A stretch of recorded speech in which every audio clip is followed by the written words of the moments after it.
안녕하세요. 로맨티스트의 신동희 변호사 김장천 변호사입니다. 네, 지난번 영상에 이어서 네. 보이스피싱과 관련된 이야기를 좀 더 해보려고 합니다. 네네네. 오늘 이제 보이스피싱 중에서도 사실 검거율이 제일 높은 현금 수거책 이야기를 해보려고 하는데요. 일단 현금 수거책에 대한 이야기를 하기 전에 제가 보이스피싱 조직에 대해서 우리 수사기관이나 네. 재판부는 어떠한 구조로 조직이 되어 있다라고 생각하고 있는지에 대해서 설명을 좀 드리도록 이해가 하겠습니다. 쉬울 것 같아요, 그러면. 일단은 보이스피싱이 전체적인 조직이 있을 거잖아요. 그러면 그 조직을 운영하는 운영자, 네네. 흔히 우리가 총책이라고 총책이라고 부르죠. 하죠. 네, 총책이 있을 거고요.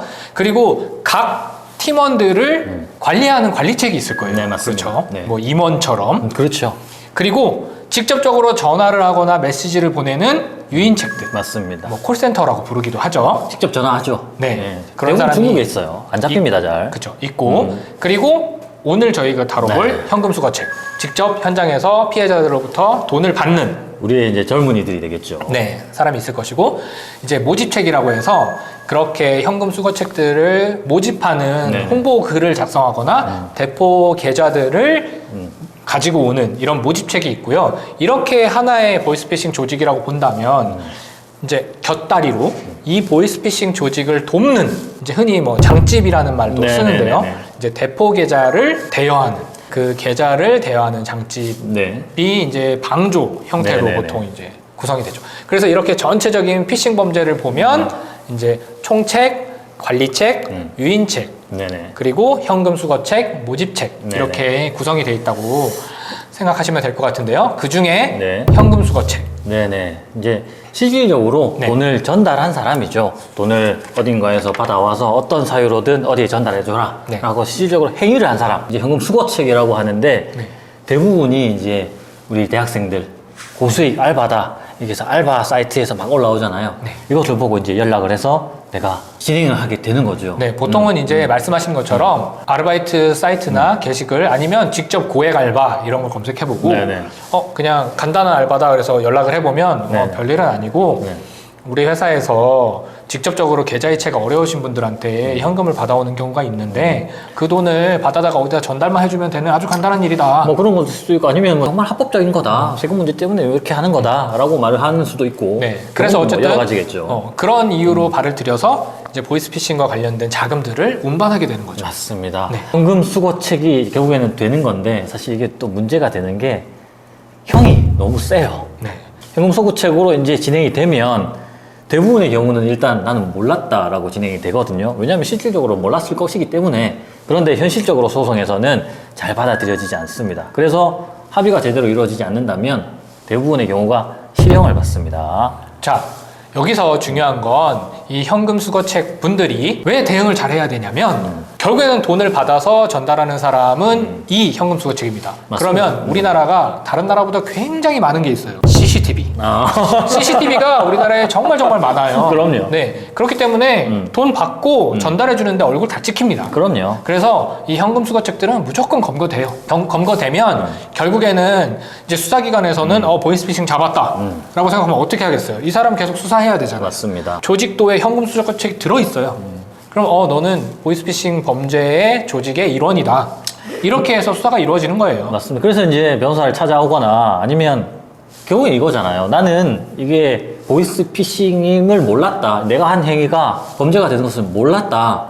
사실 모르는 것일 수가 있어요. 대부분 모르죠. 근데 문제가 되는 것은 확정적 고의라고 합니다. 보이스피싱이면 확정적으로 알아야만 처벌되는 것이 아니고 이거 좀 뭔가 이상한데?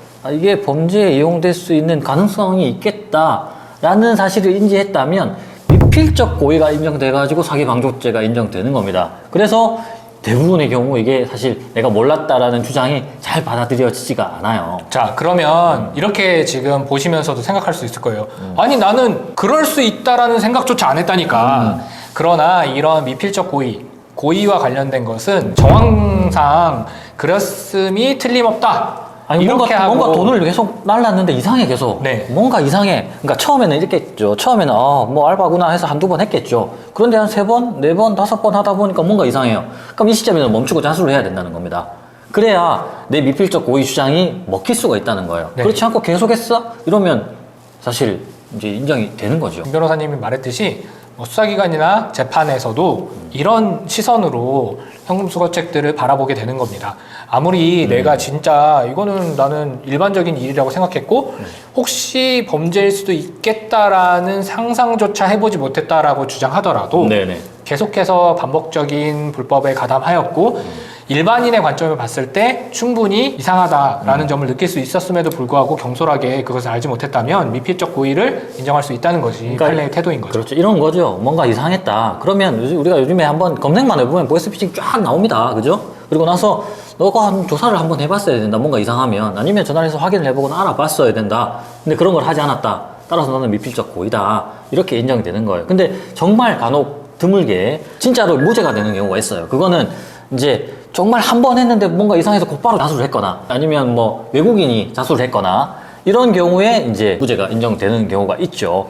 그렇지 않고서는 대부분 현실적으로는 유죄가 인정이 된다. 유죄가 인정이 되면 이 사안은 실형이 많이 나온다. 대부분의 경우 다 실형이다. 이렇게 생각하시면 됩니다. 자, 그러면 여기서 이제 계속 실형에 대한 얘기를 그렇죠. 하시니까 네, 네. 현금 수거책 일을 직접 한 사람들의 경우 이렇게 생각할 수 있어요. 나는 이거 뭐 내가 이 돈 다 내가 가진 것도 아니고 난 직접 전화해서 내가 뭐 거짓말을 한 것도 아니고 난 그냥 돈 받아다가 전달만 해줬고 실질적으로 내 마음은 그냥 회사의 돈을 옮겨준다고 생각했고 이거 뭐 그냥 경찰서 가서 내가 솔직하게 말하고 잘 대응하면 그래도 뭐 감옥 가는 일은 없겠지라고 생각하시는 분들을 위해서 정확한 현실을 한번 이야기해 주실 수 있을까요? 방금 전에 말씀하신 것과 더불어 내가 초범이다. 아무것도 모른다. 전과도 없었다. 라고 하지만 아까 말한 것처럼 실질적으로 재판에 가보면 혐의가 미필적 고의가 인정이 되어가지고 실형 최소한 1년 이상인 것 같아요. 제가 보니까 1년에서 2년은 기본으로 나오는 것 같고 그것마저도 집행유예가 나오려고 하면 피해자들 모두와 합의를 봐야 됩니다. 한 명이라도 빠지면 안 돼요. 모두와 합의를 보셔야 돼요. 자, 그래서 변호인을 선임하게 되는 경우라면 이 변호인을 통해서 충분히 내가 이 과정에서 네.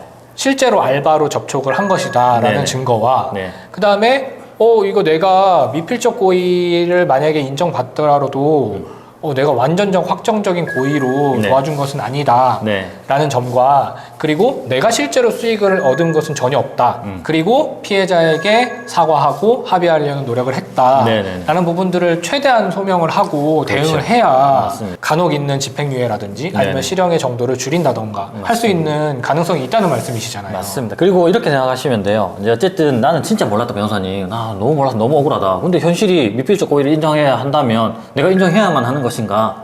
그것은 아니고 내가 진짜 몰랐다면 일단 몰랐다는 증거를 수집해야 됩니다. 그리고 나서 진짜 이 상황에서는 모를 수밖에 없었다라는 점을 변호인과 함께 소명을 해나가시고 그러면 그 과정에서 합의는 필요 없느냐? 그건 아닙니다. 네. 나는 무죄를 주장하지만 나로 인해서 피해자가 발생했잖아요. 그러면 그 피해자와는 합의를 예비적으로 진행을 하셔야 됩니다. 그래야 만에 하나 유죄 인정되면 어떡할 거예요? 법정 구속됩니다. 그러니까 합의를 해놓고 만약의 경우, 최악의 경우를 이제 막아야 된다는 겁니다. 근데 내가 공소장 봤더니 피해 금액이 뭐 한 2억 정도 됩니다. 난 2억이 없어요. 이거 뭐 어차피 합의 안 된 거지 않습니까? 라고 하시는 이제 피해자분들이 계신데 그것은 이제 변호인하고 상의를 하셔서 그 돈을 뭐 꼭 전부를 지급하고만 네. 합의가 되는 것은 아니기 때문에 맞습니다. 충분히 변호인의 조력을 받으셔서 최대한 합의서를 작성하고 처벌불원서를 받고 네. 재판을 대응하라는 말씀을 드리는 겁니다. 그 돈이 없다고 해서 이제 끝이구나 그렇지. 이런 그냥 건 놓으면 안 아니에요. 됩니다. 그리고 합의 얘기가 나왔으니까 말인데 합의 같은 경우에는 네네네. 상대방에게 직접 합의금을 지급하고 네. 이제 처벌불원서를 받고 하는 방법이 있겠지만 그것이 가장 최선이죠. 네. 그렇게 합의 절차가 이루어지지 않는 경우도 있잖아요. 맞습니다. 우리가 이제 피해자들 인적사항을 모르거나 뭐 피해자와 합의 절차가 아예 굉장히 원활하지 않았거나 금액 차이가 너무 많이 났거나 이렇게 했을 때 12월 9일부터죠. 2022년 12월 9일부터 형사공탁제도가 바뀌었습니다. 이거는 뭐냐면 과거에는 피해자의 인적사항, 뭐 이름, 주민번호, 주소 등을 알아야만 우리가 공탁을 할 수 있었어요. 근데 지금은 피해자 인적사항을 몰라도 형사사건 번호라든지 공소장에서 피해자가 특정이 되면 그걸로 형사공탁을 할 수 있다는 겁니다. 그래서 내가 가지고 있는 돈이 얼마 없더라도 그것을 형사홍탁을 함으로써 나의 처벌의 수위를 최대한 낮추는 그런 절차도 필요한 겁니다. 자, 그러면 왜 그럼 공탁을 하게 되는 거지? 라고 생각하실 수 있는데 만약에 좁혀서 공소장에 피해 금액이 1,000만 원이라고 적시가 되어 있음에도 불구하고 상대방이 합의금으로 뭐 3,000만 원을 네, 요구하거나 5,000만 원을 있죠. 요구할 수 있잖아요. 그러면 내가 그 돈을 줄 수는 없고 일단 1,000만 원의 피해가 있다고 하니 1,000만 원의 피해를 회복해주고 싶다라고 했을 때 상대방의 연락처를 알고 있으면 일반 형사공탁으로 네, 상대방 네. 앞으로 공탁을 하면 되는데 상대방의 개인정보조차 모르는 상황이다. 그렇죠. 그리고 그 피해자로 특정된 사람의 공소금액 1,000만 원을 내가 배상을 해주고 싶다라고 하면 이제 말씀하신 대로 법원에 가서 이제 특례 공탁이라고 맞습니다. 합니다. 이제 상대방의 연락처나 인적 사항을 모름에도 불구하고 그 수사 기록에 어쨌든 그 사람에 대한 정보가 있을 거지 않습니까? 네. 그것을 이제 법원에서 참고해서 그 사람 앞으로 공탁을 해달라라고 요청을 하는 것이 특례 공탁인 거죠. 맞습니다. 이렇게 생각하시면 됩니다. 내가 현금 수거책으로서 지금 조사를 받고 있다. 그러면 최우선은 합의다. 그리고 나서 미필적 고의를 인정할 것이냐 부정할 것이냐 변호인과 상의를 해보시고 끝까지 어쨌든 부정을 하더라도 그에 관한 증거를 소명하시고 합의는 무조건 들어가야 된다. 왜냐하면 이것은 시정을 전제로 하고 있는 범죄이기 때문에 그렇다. 이렇게 생각하시면 됩니다. 피해자들 입장에서도 네. 일단 범죄에 가담한 사람들을 잡아야 피해 회복을 할 수 있단 말이에요. 그렇기 때문에 얼굴을 드러내놓고 이제 실행을 하는 현금 수거책들이 잡히면 거기 가서 돈을 받을 수밖에 없어요. 그래서 이 현금 수거책을 조직 안에 포함시키지 않고는 피해 회복이 안 되니까 아마 수사기관이나 재판부에서도 당연히 피해자의 피해 회복과 관련돼 있는 범죄이다 보니 사기로 묶어서 처벌을 할 수밖에 없는 거예요. 그런데 이제 네. 생각을 해보면 네. 고수익 알바를 한 젊은이들이에요. 그런데 사실 고수익 알바로 얼마나 고수익을 얻었겠어요? 피해 금액은 뭐 몇 억씩 되는데 그 금액을 다 합의해라 라고 하는 거잖아요. 그러고 나서 합의 안 하면 너 실형 때리겠다 이렇게 말하는 거니까 물론 내가 범죄에 가담한 것은 맞지만 내가 가담한 정도 사실 그리고 미필적 고의잖아요. 확정적 고의로 내가 사기친 게 아니에요.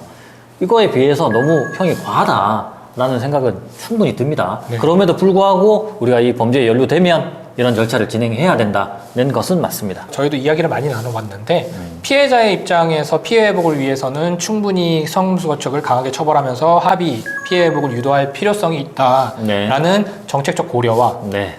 형사적으로 봤을 때는 가담 정도나 피해금을 취득한 이득의 이득을 정도. 얻은 네. 정도에 비해서 너무 과하게 처벌된다 맞습니다. 라는 부분이 충돌하고 있는 것 네. 같아요. 근데 어느 쪽을 우선해야 될까는 참 어려운 문제가 최근에 뭐 아닐까 형사 싶습니다. 정책상으로는 어찌됐든 현금 수거책을 강하게 처벌하고 있다 네. 이렇게 생각하시면 됩니다. 그래서 결론적으로 이제 저희가 그 부분에 대해서는 뭐가 옳다라고 말하기는 어렵지만 결론적으로 최근의 추세는 분명 현금 수거책들에 대한 형량이 높아지고 있고 집행유예보다는 실형 선고가 되는 비율이 높다는 현실적으로 점이니까. 현금 수거책으로 내가 조사가 된다라고 하면 기본 실형을 깔고 가야 된다 이렇게 생각하시면 됩니다. 네, 그렇기 때문에 그냥 나는 뭐 모르고 한 거니까 얼마 처벌받지 않겠지라고 하시지 마시고 좀 적극적으로 대응을 하시고 변호인 선임하시고 사건을 차근차근 맞습니다. 대응해서 그래도 너무 과한 처벌을 받지 않게 대응을 하시는 것이 좋을 것 같습니다. 예, 당연히 그렇게 해야죠. 네.